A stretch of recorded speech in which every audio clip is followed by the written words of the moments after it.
Welcome top news today.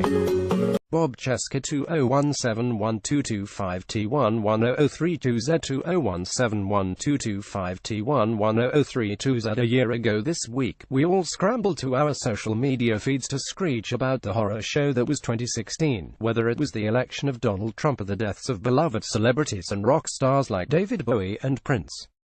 Now, 12 months later, the existential political threats of 2017, this dark ride, the horrendously dangerous blurts, rallies and executive orders, along with the fires, hurricanes and earthquakes have conspired to make 2016 seem comparatively uneventful next to the collective blight of 2017. All that said, hang tight for an even more tumultuous 2018 when the moving pieces of 2017 click into place in a way that could spark a major constitutional crisis, or perhaps more than one.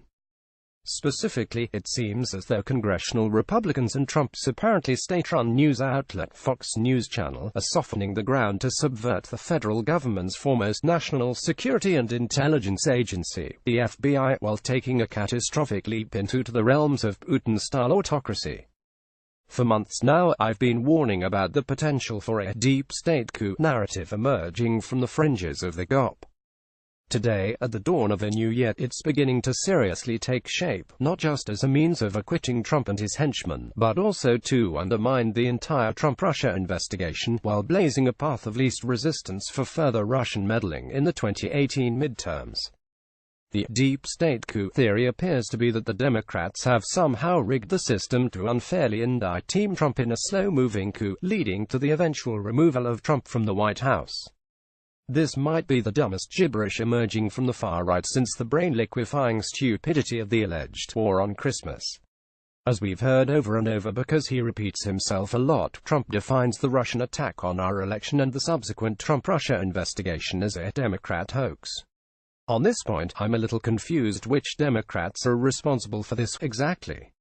The Republican chairs of the Congressional Investigative Committees, Trump's Republican Attorney General, Trump's Republican Deputy Attorney General, Trump's Republican FBI Director, Trump's Republican NSA Director, Trump's Republican CIA Director, or the Republican Special Counsel. Additionally, if Trump is, in fact, removed, it would require either a vote by Trump's Republican cabinet or 4 articles of impeachment to be approved by the Republican House and a conviction by the Republican-controlled Senate.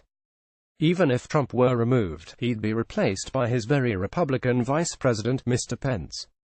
This reminds me of how Fox News will occasionally add a Democratic D after the name of Republicans who were caught in a scandal or gaffe.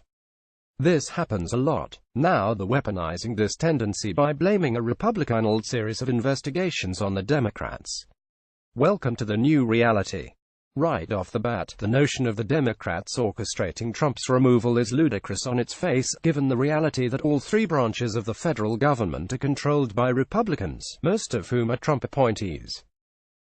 So, if Special Counsel Robert Mueller secures further indictments and publishes a scathingly damning report, it'll be on the shoulders of Republican leadership. Not the Democrats. Not in this plane of existence. Despite the superficial dumbness of this pervasive conspiracy theory, the deep state coup narrative has made its way from Alex Jones' gnarled vocal cords to Sean Hannity's nightly conniption fit and, ultimately, all the way into the halls of Congress. Last week, we learned via Politico that Rep. Devin Nunes, R-Caliph, who chairs the House Intelligence Committee, has formed a secret working group to investigate the FBI's alleged attempt to usurp the Trump administration. The consequences could not only include the firing of Mueller, but also some broader purge of the Justice Department. This deep state coup pretext calls to mind the actions of Trump's Turkish bestie, President Recep Tayyip Erdogan, and his roundup of hundreds of accused dissidents following a 2016 coup attempt. On Friday, we heard this from Sen. Rand Paul, RKY. Time to investigate high-ranking Obama government officials who might have colluded to prevent the election of real Donald Trump. This could be worse than Watergate. Senator Rand Paul at Rampile, December 21, 2017. It's almost as if Trump himself took over Paul's Twitter account, isn't it? Notice how Paul borrowed, colluded here. I believe that Paul is the first sitting senator to not so subtly accuse former President Barack Obama of conspiring with these invisible plotters. At the very least, it seems as though Nunes, Paul and other Republican members are inexplicably lashing the reputations to a kooky Alex Jones fever dream, not to mention staking the reputations on vocal support for a deeply unpopular and increasingly toxic president. We have no choice but to wonder exactly why that might be. Could the Russian hacking of the Republican National Committee be a factor here? Who knows, but in 2018 it's entirely possible we'll find out. The danger of this narrative can't be understated. If successful, it would not only risk a breakdown of the special counsel's work, erasing most if not all of it, but it would elevate the presidency to being above the law. In other words, without a robust series of legal checks on the White House, Trump would be invincible. Trump the autocrat. This might allow the president to begin arresting and detaining political opponents at all levels, without trial, while ensnaring non-political government workers and federal agents, too. Would have no choice but to wonder whether Trump might use this supposed coup as a reason to remain in office indefinitely, not unlike his political boss, Mr. Putin. All of this looks as though it'll take shape in the coming year, making the warnings of Sen. Mark Warner, DVA, and Rep. Elijah Cummings, DMD, even more salient. It's possible the Republicans will abandon this deep state coup theory once they learn how shoddy it is. It's also possible that the Democrats will succeed in winning back Congress in November and roadblocking the entire thing, at least on their end of Pennsylvania Avenue.